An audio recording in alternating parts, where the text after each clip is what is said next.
It is with great sadness that I speak to you about the death of Jamal Sutherland. Like many of you, I have seen the recent news coverage and believe it is in the community's best interest to understand what happened. While the city's involvement ended the day prior to Jamal's passing, I can at least shed light on the city of North Charleston's interactions. Jamal died at the Charleston County Jail on January the 5th, 2021, a day after North Charleston released him into the custody of the Sheriff's Department. I know that Sheriff Graziano is reviewing her staff's involvement. North Charleston's review is obviously centered on the actions of the North Charleston police officers. Our police department's encounter with Jamal ended the previous day when we turned him over safe to the jail staff.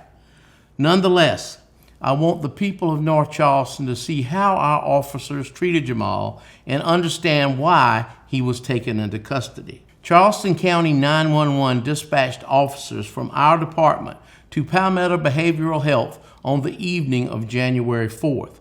Officers were told that a large-scale fight had erupted among patients and that staff urgently needed help from law enforcement.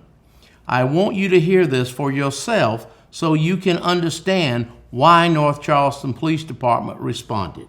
Here are the first moments of the call made to dispatch. 911. Hi. There you are. Hi. It's 2777 Bicyger Drive, North Charleston, 29405. Tell me exactly what happened. We have committed patients in the psychiatric hospital. One has assaulted several patients, and they're asking to press charges, and now he's trying to assault more people. In a later clip, you hear Palmetto staff report that people are in danger and hear the situation inside Palmetto start to deteriorate. Are you or anyone else in danger right now? Several people are in danger right now. Yes, ma'am.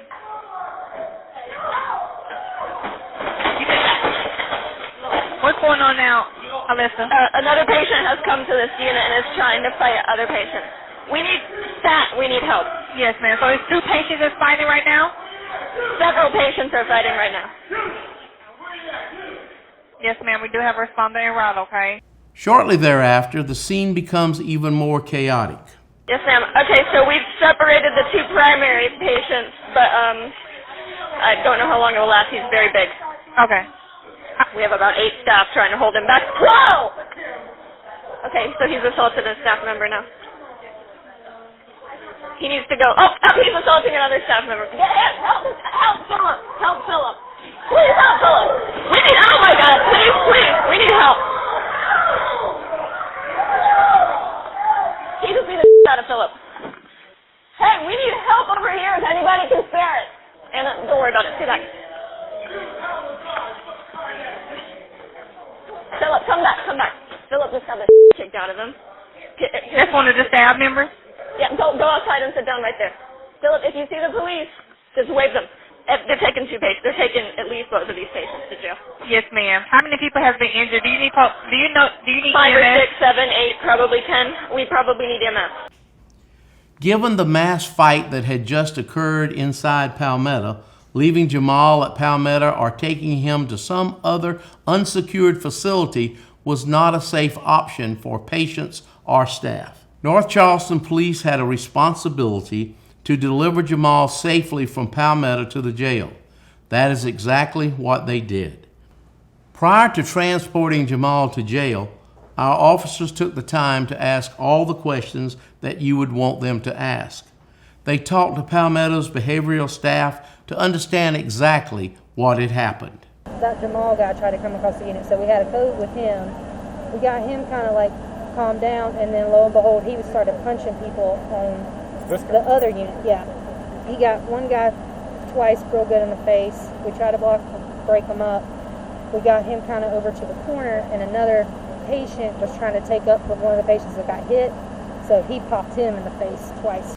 They also specifically asked about whether the victims wanted to have Jamal arrested or prosecuted. Of key importance here, recognizing that Jamal had mental issues and was in custody of Palmetto Behavioral Health, our officers specifically asked both Palmetto and Charleston County EMS if it was appropriate for Jamal to be taken to the jail.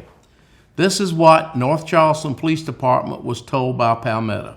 So Jamal came across the counter and threw the fax machine, all that kind of stuff. When we finally got him kind of contained, and then one of our staff members tried to get Jamal kind of hold him, and he went at him and attacked him. So it was freaking chaos. It was one thing happened, and then something else happened, and then something else happened. So the people who got punched, are they staff members? 2 of them are patients. One hit 2 patients. Jamal assaulted a staff member. Okay, staff want to press charges?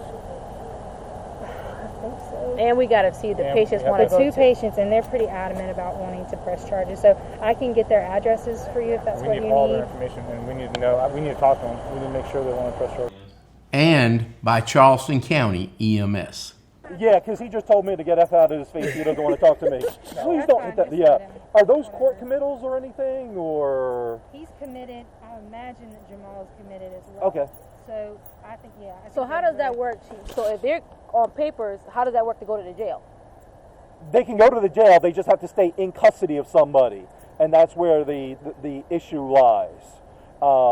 Is they have the ultimate say because they've been put into their care in terms of for medical treatment. Yeah. So if they wanted them transported someplace, they have to make sure it's set up with whatever facility that they're going to accept them if they went to the hospital.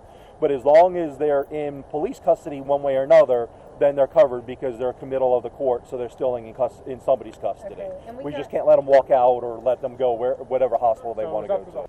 As you hear, Palmetto and Charleston County EMS indicated that jail was an appropriate destination. Our officers transported him there. It is worth noting that Charleston County Jail has dedicated medical facilities on site for inmates. In fact, you will see in the next clip that a jail nurse was already in the intake area at the time our officers brought Jamal in. Let go! Relax. Let go of me! All right, Now! all right. I need my medicine! All right. Let go of me!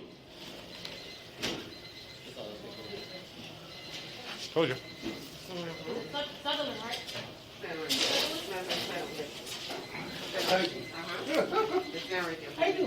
I'm nobody's token but God, but the Illuminati is after me, because I'm talented, something you not. Yes, That's why you working here. Staying slow.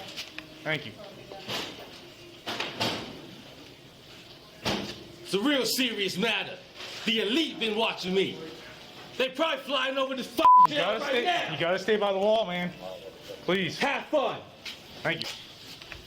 You'll see that when our officers last had Jamal in sight, he was healthy and being accompanied by a nurse as he went into the jail.